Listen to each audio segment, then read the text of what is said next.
What's going on, YouTube world and YouTube tribe? Welcome back to LilBigMan Gaming. This time, this review video is for DC's Legends of Tomorrow, episode 12, I believe. Yeah, this is episode 12 called Board Onboard. This was this was an enjoyable episode. Like, I actually loved this episode because I never played the game, but this episode was based off of many murder mystery games where, like, I think the game is called Who Done It, if I'm not mistaken. It's like the famous game for it is called Who Done It. And and we all know about that game. We all know about Who Done It. We all know, if the basis of the game is to figure out who killed and who was the person who killed. Like that. Actually, you know what? I'm just rambling here. I'm gonna get to the review in a minute, but this makes me want to go buy a game like that just to play, just to have a board game day and just be like, let's play this murder mystery game and try to figure out who was the killer the whole time. Like, that's gonna make me want to go buy something like that, because this was a cool episode. I might give it I'm already like, they just think about it. I might give it just a 10 out of 10 and just be like, that end the video right here, just 10 out of 10. But I gotta go through it to just to get my mind right on it. But yeah, here goes a synopsis for it. Constantine overloads Gideon, and they must preserve the ship's energy. Gary suggests play a murder mystery game to pass time. Rory and Gary deal with an unexpected guest that arrives on the Raid Rider. So, right off the bat, there's an error with the synopsis. Gideon is already been overloaded because it says Constantine overloads Gideon, and they must preserve the ship's energy. That part happened in the previous episode. In the previous episode, when they were trying to find Earth, when they were doing that that bowling tournament thing, that's where Constantine overloaded the ship. So it should have said, like, as a result of Constantine overloading the ship, they must preserve the ship's energy, because that's basically what it was. That it was already overloaded. It already took a minute for it, and what it needed to preserve energy for was that they found out that it's going to take them 3 weeks, because they was in the actual outer space, and it was going to take them 3 weeks to get to Earth, because thanks to John Constantine, their hyperdrive has been messed up, and they didn't have no way to get to Earth. Thanks to him overloading it. So to pass the time, they figured out they need to keep themselves occupied for 3 weeks. And Sarah is the one who noticed that the timer for how long it takes to them to get to Earth is going up.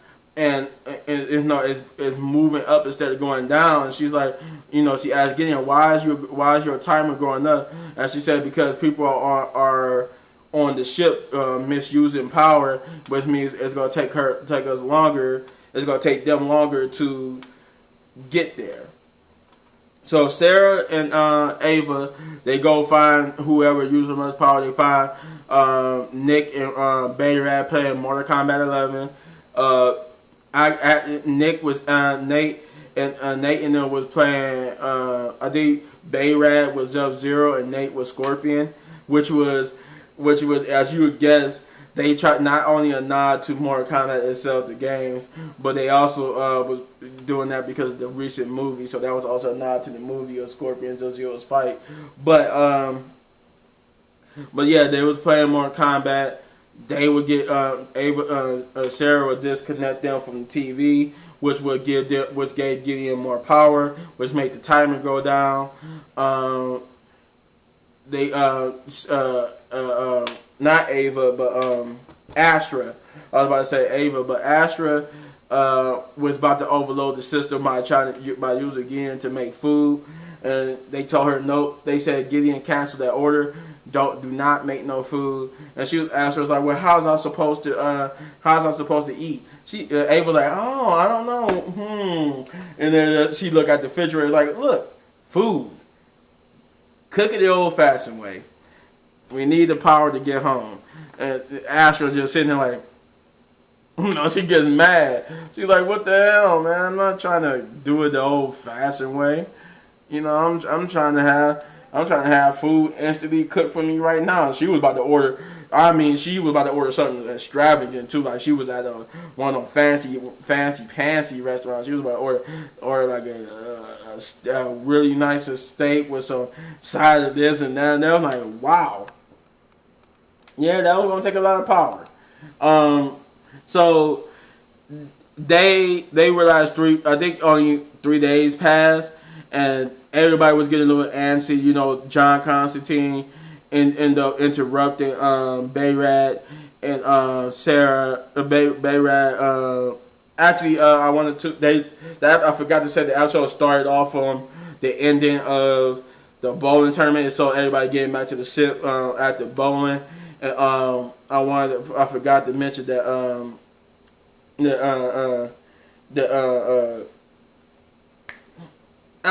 Nate's girlfriend, Zari.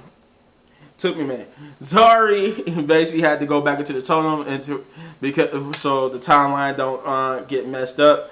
It's their loophole. They found, like I said before in the last one, they found a loophole to keep Zari in the main timeline without the timeline messing up. And like I said before, just to reiterate, the loophole is that as long as Zari stays as the OG Zari, the original Zari, the one that lost all her family, if she's only in the timeline for a certain amount of time doesn't really change. Like it's slowly changing, but it's not changing to the point where it's an immediate danger. She needs to go back immediately. She can actually stay out of the totem as long as both of them can't be outside of the totem. One have to be in the totem while the others is out. And if it's their OG Zari can only be out for a short period of time before the timeline actually starts to get unraveled. And she actually goes back into the totem. The new Zari comes back. Everybody goes doing what they gotta do. Then, like I said, 3 weeks pass, and now Sarah and Ava trying to do wedding plans. They actually make they actually have a list of people who could come to the wedding who they would send invitation to, but hope they don't come. And Sarah sees that Barry Allen and Iris are on that list of people they hope that they're going to send an invitation to, but hope they don't come. And she's like, "Well, why don't you got Ava? Ava, why do you have Barry Allen and them on this list? I love Barry Allen." And she said that's not why I put Barry Allen on the list. I put Barry Allen on this list of people that we hope that don't come because of Barry Allen and them. Have a knack for every time they at an event like this or at some type of just good old get together, they end up attracting a supervillain to come ruin it. Make a reference to Barry and Iris's old wedding where everybody was at the wedding. Ava basically remembering what Sarah told her about Barry's wedding, how they was at his wedding, and all of a sudden they got invaded by another world's version of Kara and Oliver and all them, and that it seems like every time they try to do something like that, a super villain end up showing up to crash the party. So that's why she put Barry on that list. It was just a little funny little jab at Barry's misfortunes with supervillains. They also mentioned it was a mention about Black Siren. And Black Siren was one of those lists of people that might be hindrance to the wedding. And she said, "Well, I have to invite Black Siren because technically she still is my sister, even if it's from another world." And you basically hear Ava say, "Well, it's like, well, technically she's not your sister." She's like, "Yes, she is. She's still, just because she's from a different Earth doesn't mean she's not my sister. She's still Laura Lance, and I'm still Sarah Lance. So that still makes her my sister." But that's another callback to Ebar Thawne telling not what I meant to say, not Ebar Thawne, but Harry Wells from Earth 2 telling Barry and them how the people, even if they look like your people from your Earth, they are not your people from your Earth. He said people from different Earths to.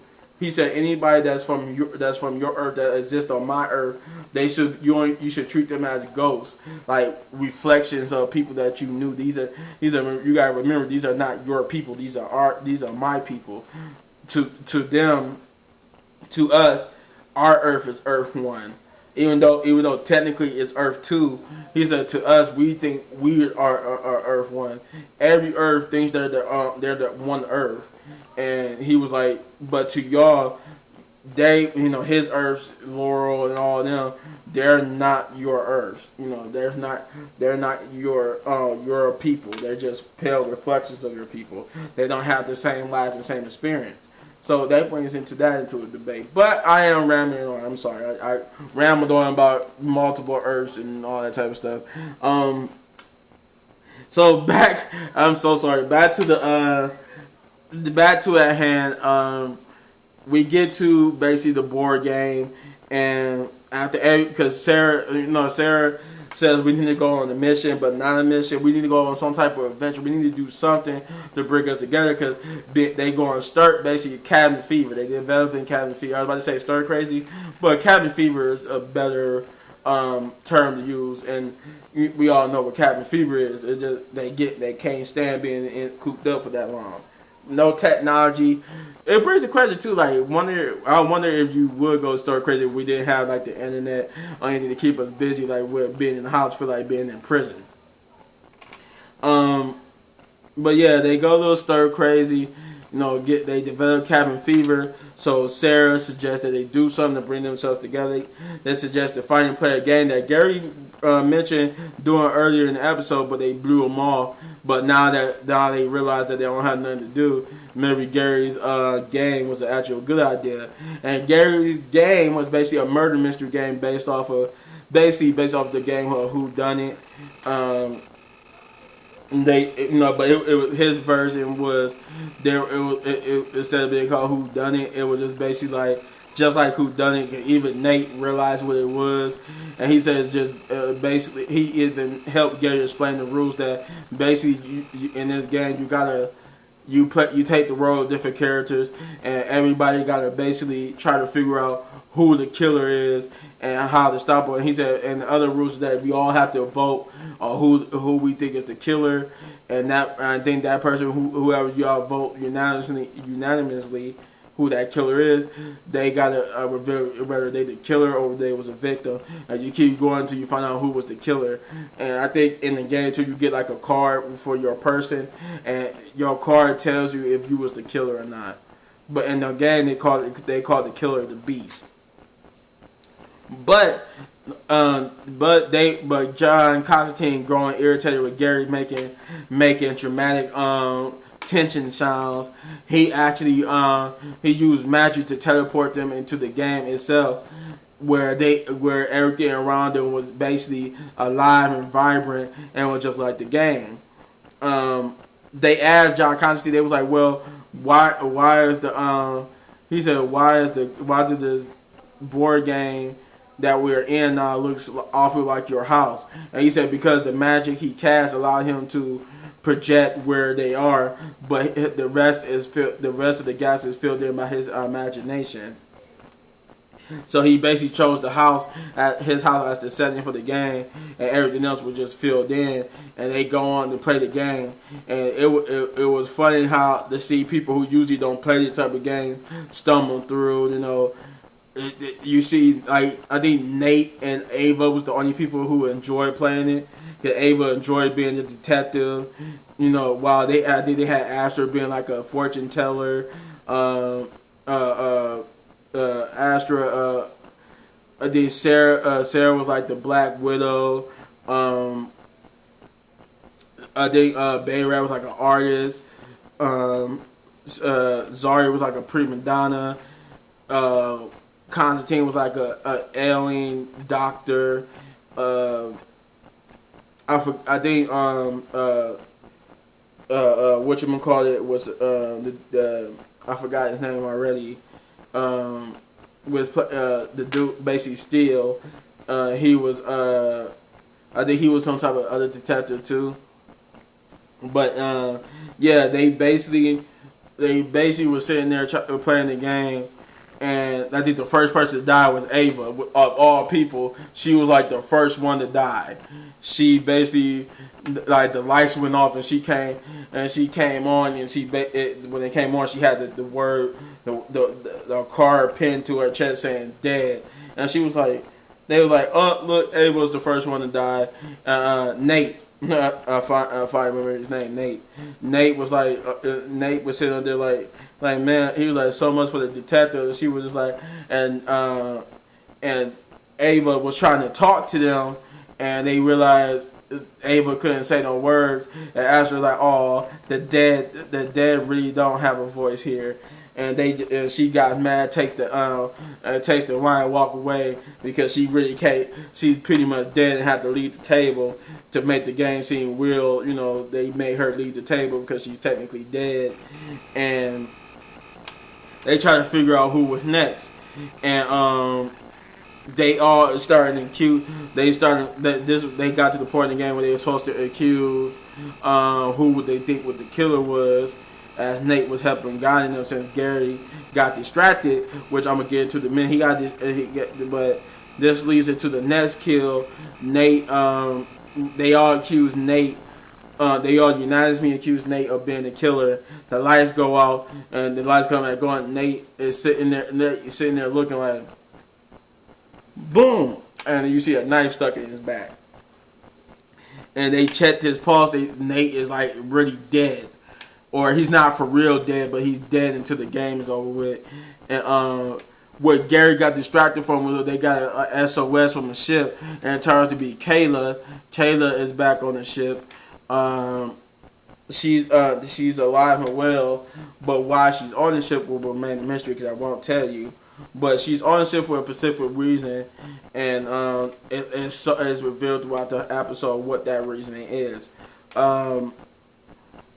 So one by one, people die. They try to figure out who the killer was. I'm not gonna tell you who all died, but they realized one of the things they realized was that the game was becoming real. The more time they spend in the game, the more, thanks to Constantine's magic, the more they become like they actual character. They realize their personalities are starting to switch to the character that they are. The new girl, I forgot the new girl's name, but she's the one who figured out that if you don't figure out who the beast is, you will have to continue playing the game over and over again for the rest of eternity, thanks to John Constantine's power. So they have to hurry up and figure out who the killer was, and they do. Obviously, they figure out who the killer was and escape the game, only to find out that thanks to somebody's help, they actually got the Earth quick, thanks to the hyperdrive being fixed, and that certain people have returned to wreak havoc on the Legends. Overall, if I would give this show anything, I would give it I'd give it a perfect 10, because I enjoyed this episode. There was nothing wrong about it. I love murder mystery like games. I love those type of games, and it was an episode just like the bowling game. Although the bowling episode did have one thing wrong with it, because I think I gave it like a 9. This one was just perfect. I didn't really have nothing. The game played out like how you're supposed to play it. The tension was good. John Constantine struggled with the addiction to to the way how he got his magic. Everything was good. Everything played out the way it's supposed to be. But that's all I got. That's it. That's all I have. And if you enjoy this video, then hit this button right there in the upper. Hit that button in the upper right corner for all of my review videos. And if you really enjoyed the video and you want to support the channel, then hit that like button, hit that subscribe button, and hit that notification button so you get notified when I drop videos. And as always, hit any one of these videos for more of my amazing content. Yeah, peace out, man. Enjoy the rest of your day.